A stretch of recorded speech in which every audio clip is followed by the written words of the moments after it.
Salam, selamat pagi. Sebelum kita memulai aktivitas kita, mari terlebih dahulu kita berdoa meminta kekuatan datangnya daripada Tuhan. Mari kita berdoa.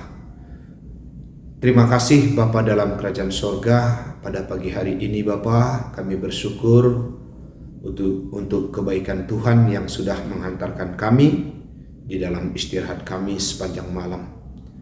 Sebelum lebih jauh lagi kami menjalani kehidupan kami sepanjang hari ini, kami mohon kiranya Tuhan meneguhkan, menguatkan kami di dalam melakukan aktivitas kami melalui firman-Mu yang akan kami dengarkan. Di dalam nama anak Yesus Kristus kami berdoa dan ucap syukur. Amin. Saudara-saudara yang dikasihi oleh Tuhan kita Yesus Kristus, firman Tuhan yang menjadi renungan bagi kita diambil dari 1 Petrus 1 ayatnya yang ke-25. Demikian firman Tuhan. Tetapi firman Tuhan tetap untuk selama-lamanya. Amin. Saudara-saudara yang dikasihi oleh Tuhan kita Yesus Kristus, kita meyakini bahwa firman Tuhan itu adalah sebagai kebenaran. Firman Tuhan adalah sebagai kekuatan bagi kita, menjadi penuntun, penolong di dalam kita menjalani aktivitas kita. Bahkan kalau kita melihat di dalam 2 Timotius 3 ayatnya yang ke-16, di sana dikatakan bahwa firman Tuhan itu mengajak, menyatakan kesalahan, memperbaiki kelakuan, dan mendidik orang dalam kebenaran. Dari apa yang dikatakan oleh kitab Timotius tadi, kita melihat bagaimana dari dulu firman Tuhan itu berdampak, berguna bagi orang yang percaya. Demikian juga dikatakan tadi teks kita yang mengatakan bahwa firman Tuhan itu tetap untuk selama-lamanya. Kata Tuhan tetap serasa lalam. Apa yang dikatakan oleh Petrus ini adalah suatu kebenaran. Mengapa? Karena kita melihat dari sepanjang sejarah terjadinya Alkitab sampai sekarang, bahwa dalam perjalanannya Alkitab banyak sekali menghadapi pergumulan, di mana kita melihat ada usaha-usaha untuk menghapuskannya, melenyapkannya. Tapi kita melihat sampai sekarang Alkitab itu masih bertahan. Pernah dalam sejarah ada penguasa, bahkan ada raja-raja, kaisar yang anti terhadap kehadiran Alkitab. Alkitab itu dilarang beredar, dilarang dibaca.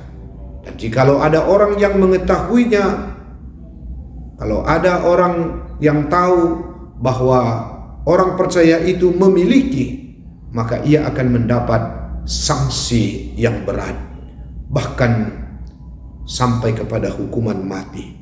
Tetapi sejarah membuktikan bahwa orang yang percaya tidak takut terhadap ancaman-ancaman itu. Bahkan anak-anak Tuhan semakin rindu membaca firman Tuhan, bahkan dengan berbagai cara. Bagaimana mereka membaca firman Tuhan? Kita mengingat istilah church underground. Bagaimana pergumulan orang yang percaya sampai-sampai mereka harus bersembunyi di gua-gua untuk membaca firman Tuhan, supaya tidak dilihat oleh orang lain. Tetapi melalui membaca firman Tuhan itu, mereka dikuatkan, jiwanya dimenangkan. Ya, sekalipun banyak tantangan pergumulan, mereka berusaha untuk rindu membaca firman Tuhan. Bahkan pernah juga ada yang menubuatkan Alkitab firman Tuhan itu ke depan akan ada di gudang dan di perpustakaan, tidak diminati lagi. Tapi apa yang terjadi? Justru sebaliknya yang terjadi. Hal tersebut kita melihat bagaimana firman Tuhan itu sampai sekarang kekal tetap. Firman Tuhan itu berkuasa, berguna, mengajar dan mendidik. Bahkan ada begitu banyak orang sudah diubahkan oleh firman Tuhan. Karena itu pada pagi hari ini, marilah kita membagikan firman Tuhan. Seperti kita mengingat seorang anak Mary Jones, ya, seorang anak yang rindu akan membaca firman Tuhan dan berbagi firman Tuhan. Ia senang dengan cerita-cerita Alkitab. Waktu itu Alkitab susah sekali untuk didapatkannya. Karena itu dia berusaha untuk mendapatkannya dengan menabung dan bekerja. Akhirnya dia memiliki Alkitab. Dan dia juga membagikan cerita-cerita Alkitab itu. Apa yang dilakukan oleh Mary Jones ini menjadi teladan juga bagi kita, supaya kita juga membagikan firman Tuhan bagi orang lain. Karena firman Tuhan itu adalah kekuatan bagi kita yang memampukan kita untuk boleh melewati kehidupan kita dalam berbagai persoalan-persoalan. Firman Tuhan itulah yang akan meneguhkan iman kita. Inilah firman Tuhan pada pagi hari ini. Tuhan Yesus memberkati kita. Mari kita berdoa. Bapa kami yang di sorga, kami bersyukur untuk firman-Mu yang sudah kami dengarkan. Kiranya Engkau meneguhkan, menguatkan kami, semuanya yang mendengarkannya. Dimanapun kami berada pada pagi hari ini, dari satu runggun ke runggun yang lain, biarlah Bapa Tuhan memberkati. Secara khusus berkati juga Pertua Diaken Emeritus. Biarlah Engkau memberkati hamba-hamba-Mu ini. Biarlah Tuhan pakai terus, sekalipun mereka sudah menjadi emeritus, boleh tetap melayani, menjadi teladan di tengah-tengah jemaat-Mu. Terima kasih Bapa, terima kasih Tuhan. Kami serahkan kehidupan kami sepanjang hari ini. Tuhan memberkati kami dalam berbagai aktivitas kami. Ini doa kami yang kami naikkan melalui Putra-Mu Yesus Kristus, Tuhan dan Juru Selamat kami yang hidup. Haleluya, amin. Mari kita bersama-sama mengucapkan doa Bapa kami. Bapa kami yang di sorga, dikuduskanlah nama-Mu, datanglah kerajaan-Mu, jadilah kehendak-Mu di bumi seperti di surga.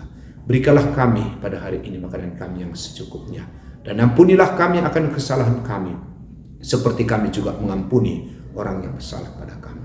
Dan janganlah bawa kami ke dalam pencobaan, tapi lepaskanlah kami daripada yang jahat, karena Engkaulah yang punya kerajaan dan kuasa dan kemuliaan sampai selama-lamanya.